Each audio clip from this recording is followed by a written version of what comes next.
Hello students, this is the last online class before summer holidays, and today we have chosen the very last topic from the lesson of networking, and the today's topic is the types of computer network. Now whenever I am going to deal with the communications, computer network, communication channels, each and everything, my ultimate purpose is to establish a functioning, a working efficiently computer network. Now what are the pros and cons of it, and what are the criteria to be chosen? What are the different types of network? We are just going to discuss it. So let's start.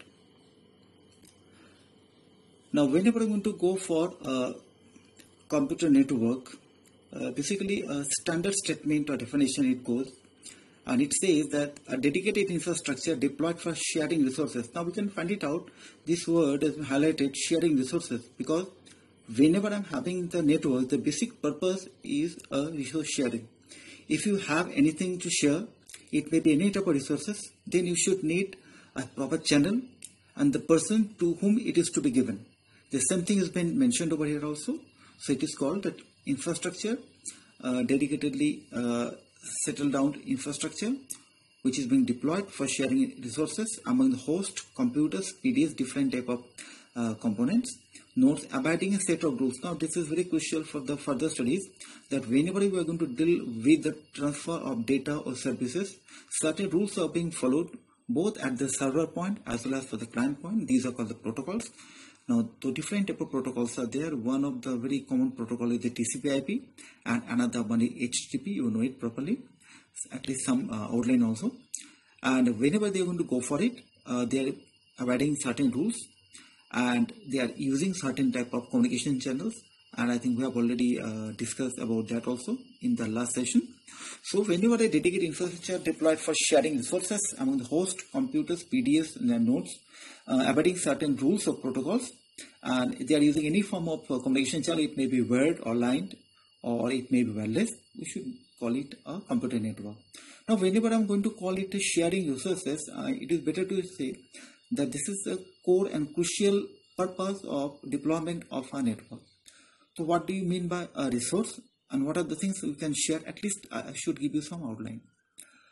Now whenever I'm going to deal with it, number one, I can share hardware. You can find it out in a cyber cafe also, that among 20 computers you can find out a single printer. That means from any of the system you give the print command, you can utilize that printer as a shareable hardware component. So this is nothing but one of the applications of network to share hardware. Then you can find it out the various type of softwares which are being stored in the server. I can use it from the client. Some components are being shared from one node to another node. So this is only possible whenever you're having a network. Number three, the most prominent and mostly used, that is the information part. I think you also know that whenever I'm using internet, my first choice is google.com. And what do you do in google.com? You normally go to the search box and you just type out something to be searched for, and you press enter and get lots of links over there through which you can find it out. The basic purpose, and I better to say 60 to 75% of the people using internet or any of the network for the information sharing. And the last one is, which is very much prevalent today, is the services. It is better to tell you these are the online services, starting from booking for reservation in railways or airline, up to the ordering for the food in each and everything, getting jewelries online, each and everything, filling up the income tax returns, that is also online. So various type of services which can be availed online is only possible because you are having a network.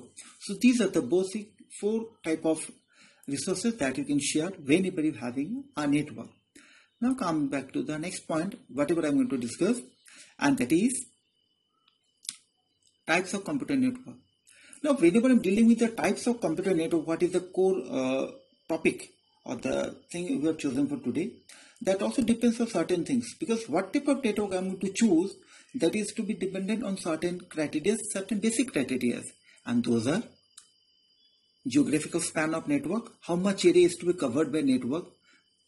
Number 2, access selections, who is going to use it and which type of access is to be given, whether it's a private or public. Internet is basically a public type of network. And third number is a communication model, whether it should be point to point or it may be in the broadcast mode. That means whether it is one to one or it may be one to many. That means these basic three criteria are there, which is to be taken care about whenever I'm going to select any network for my implementation purpose.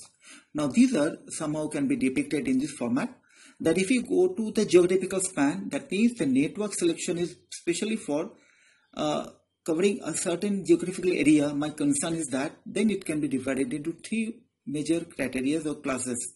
LAN, local area network, within a close proximity, within a block, within a room, within a building, within a campus, that is a LAN. Then it is more than a LAN, but it is not sustaining, or it is not prevailing throughout the continents or something like that, within a city, or it may be up to certain 100 kilometers or certain kilometers, better to say within 100 also. We should call it a metropolitan area network. That means it is somehow virtually protected network.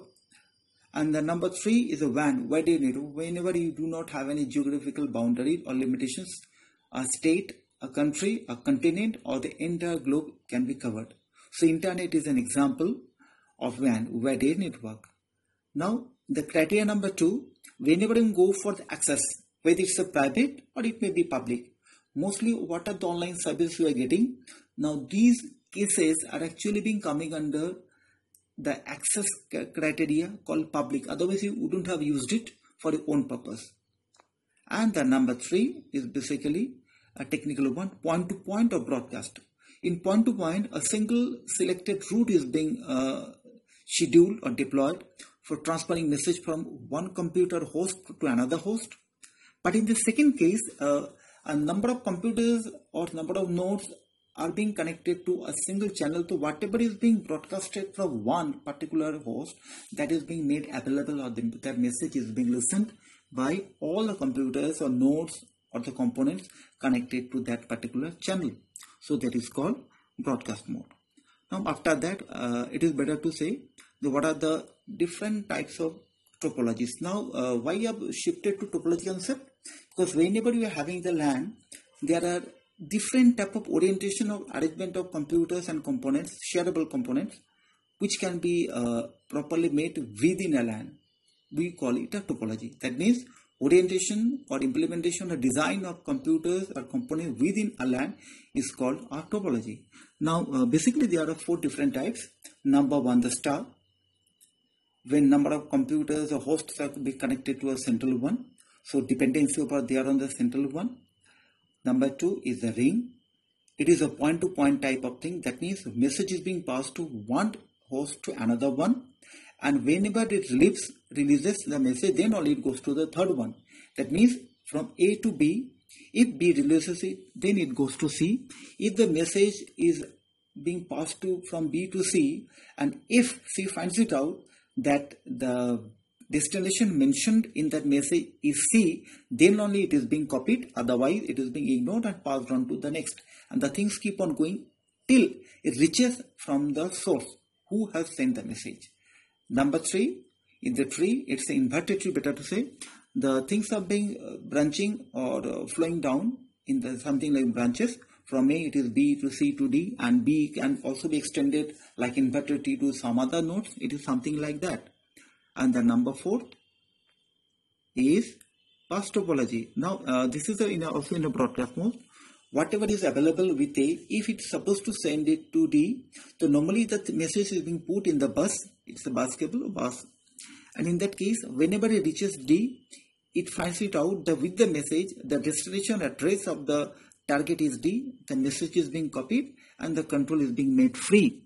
This is called the bus topology. So basically there are 4 different kinds of topology patterns are there. One is star, central dependency node. Number 2, every system is important because all are going through a single channel, that is a ring. Then it's a tree, inverted structure, easily expandable. And number 4 is the bus topology, most prominent and prevalent one. The things are being put in the bus whose destination is matching with the address of the message. The things are being copied and control is being released. Now come to the next part, the assignment part. In this case, I'm going to put you a simple 2 assignments. Number 1, you have to write down the 2 advantages and 2 limitations or disadvantages of each and every topology. And number 2, it's better to have a brainstorming. Can you guess how does the internet work? I think I have already mentioned that internet is coming under WAN.